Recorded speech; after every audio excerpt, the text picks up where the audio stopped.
From Storm Tracker 6, this is Forecast First, sponsored by Auto Owners Insurance. Simple human sense. Throughout the morning, we've seen some pockets of clouds and even a few isolated rain showers drift past. Fowlerville just had some. Now, it looks like over Howell it's kind of dissipated. But the main area of rain that we've been watching has been working its way across Lake Michigan. And as you can probably tell, it's not doing all that great, which is fantastic for us. Our temperatures are warming up, though, and that'll eventually create a more favorable environment for some showers to maintain themselves. We're seeing a lot of 80s already popping up on our temperature chart, and it looks like it's going to keep going up from here. We're going to track that and see what it'll look like by the time the fireworks start going off as 6 News at Noon begins.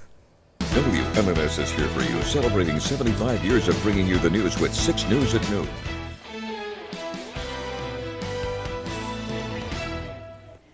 Mid-Michigan and the rest of the nation celebrating America's 249th birthday. It's our top story at noon. Thank you for joining us today. I'm Megan Vaselli.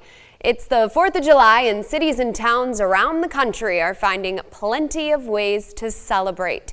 We'll be talking about cookouts and fireworks later in the newscast, but we're going to start 6 News at Noon with an old-fashioned parade. Hundreds of people gathered in downtown Lansing this morning to watch police cars, fire trucks, and floats drive by. They lined the streets wearing red, white, and blue to get in the holiday spirit. Our reporter Delaney Rogers is among the crowd and will take you to the celebration coming up tonight on 6 News at 6. The capital city's celebration doesn't end with the parade. There's a concert tonight at Adado Riverfront Park starting at 8 with a huge fireworks show to follow. Plus, the Lugnuts are hosting their Independence Day game at Jackson Field. First pitch is slated for 7:05, and there will be fireworks after the game as well. If you're looking for fireworks outside of Lansing, the website MichiganFireworks.com shows a few other options tonight. These include shows in Corunna at Hugh McCurdy Park, in Eaton Rapids at the Howe Memorial Fields, and at the City Park in St. John's. The first 2 shows will start at dusk, with the St. John's show scheduled to start at 10 p.m. While it may be a holiday, it's going to be a busy day for President Donald Trump. He's set to sign the massive spending bill Congress passed yesterday. But before the bill signing, the president is focusing on foreign policy. CBS correspondent Nicole Skenga has the latest from the White House. President Trump spoke with Ukraine's President Vladimir Zelensky Friday morning, hours after Kyiv was hit by a barrage of Russian drones and missiles. In a social media post, Zelensky said the 2 leaders discussed air defenses and agreed to work together to protect Ukraine's skies. We count on continuation of American support. Today's phone conversation comes after President Trump said no progress was made during his call Thursday with Russian President Vladimir Putin. I'm very disappointed. Well, it's not, I'm just saying, I don't think he's looking to stop, and that's too bad. While he expressed disappointment over the war in Ukraine, when it comes to his domestic agenda, the president is enjoying much more success. He's getting ready to sign the spending and budget package, one he calls the Big Beautiful Bill, here at the White House later today. The motion is adopted. President Trump celebrated the bill's passage at an event in Iowa Thursday night. With this bill, every major promise I made to the people of Iowa in 2024 became a promise kept. The bill increases spending for border security and the military and extends the 2017 Trump tax cuts, while also making cuts to the safety net programs such as SNAP, the Food Assistance Program, and Medicaid. The bill will also add more than $3 trillion to the deficit over 10 years, according to the nonpartisan Congressional Budget Office. 2 House Republicans voted with all Democrats against the bill. Nicole Skenga, CBS News, the White House. Congressman Tom Barrett, a Republican who represents Ingham, Eaton, Clinton, Shiawassee, and Livingston counties, supported this bill. He says the new budget protects people from a big tax hike and will help secure the border. He said in a statement that, quote, "I'm proud to send this pro-growth policy to President Trump's desk and look forward to the real difference it will make in the lives of people across the country." Democrats, including Michigan Governor Gretchen Whitmer, aren't as happy. The governor says hundreds of thousands of people will lose Medicaid coverage and get less help feeding their families because of this bill. She says the vote shows those Republicans who supported it ignored their constituents, leaving them with higher costs and without the health care they'll need. President Trump is expected to sign the budget into law later this afternoon, which you'll see in a CBS News special report. So stay tuned to 6 News and CBS News for continuing coverage both on air and online at WLNS.com. Now, we told you at the start of the show we'd talk about food on the 4th, and we're going to start with an American tradition. We're talking, of course, about Nathan's famous 4th of July International Hot Dog Eating Contest happening in New York. Joey Chestnut, the 16-time winner, is back in the mix this year. He didn't take part last year because of a contract dispute, but now that's been resolved. Chestnut set the world record, eating 76 hot dogs in just 10 minutes. That was on the 4th of July back in 2021.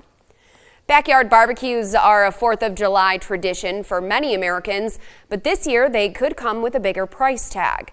6 News reporter Zoe Hewitt looked into this to help make things easier for anyone who still needs to shop for their cookouts.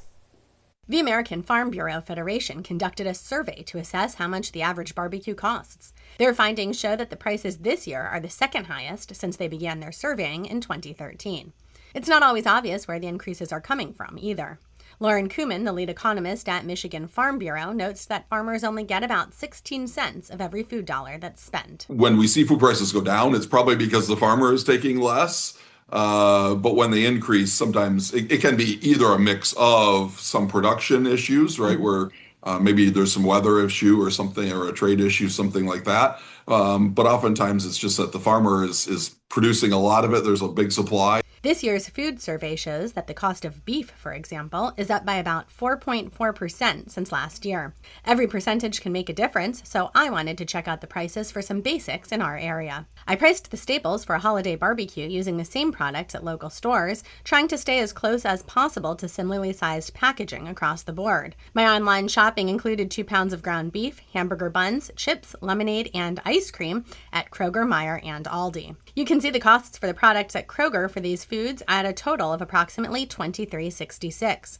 Doing the same shopping at Meijer for the basic brands of beer, buns, chips, lemonade, and vanilla ice cream came to $18.14. And at Aldi, these 5 cookout staples would cost you $17.22. Now, you should note these prices are not set in stone, though hopefully they'll help you get the most bang for your buck.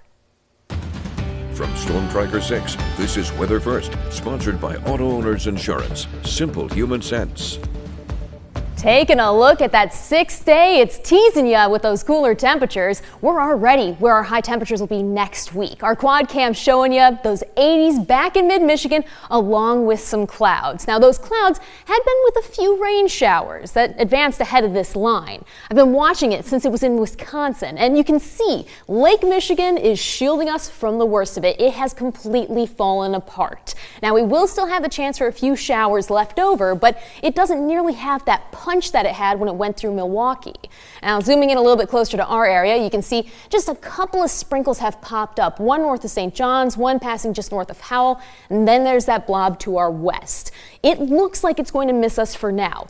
There's still the chance that we could have some continue, though, because our environment is getting better for these showers and storms. Temperatures in the low to mid 80s are going to continue to warm up here over the next few hours. So our 4th of July forecast ends up having some upper 80s in it. That's expected here by this evening. You see, there's plenty of sunshine and some clouds mixing in, then that small chance for storms. Let's track that here so you can plan hour by hour what we're looking at. This model updates once every hour. So here's the latest data we have. It shows the chance for a few areas of rain possibly popping up in our western areas within the next few hours. That continues to move east. So by around 5 o'clock, there's just a few showers left to our east. And then all of that starts to clear out once we get towards sunset. Great news for the firework displays. The only downside is that any rain that we do get is going to increase that humidity. So it'll make our 80s feel more like the mid-90s for much of this afternoon and into the early evening.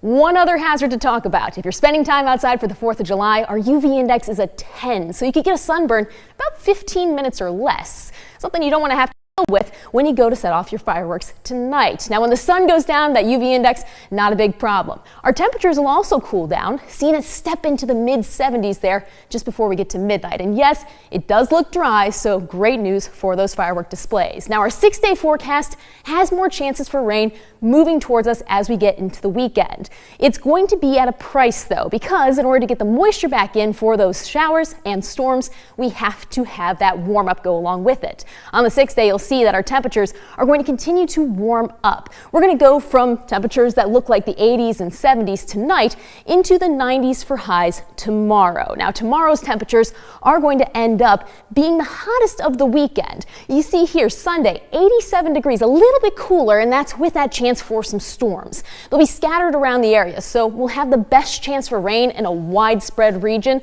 coming up as that cold front moves in Sunday. Then, when we have to head back to work on Monday after the holiday weekend, at least we'll have good weather. Those skies will clear, temperatures will drop into the low 80s. Should be less humidity too, so overall just a complete July forecast package there to start next week. We'll take it, Katie. Thank you.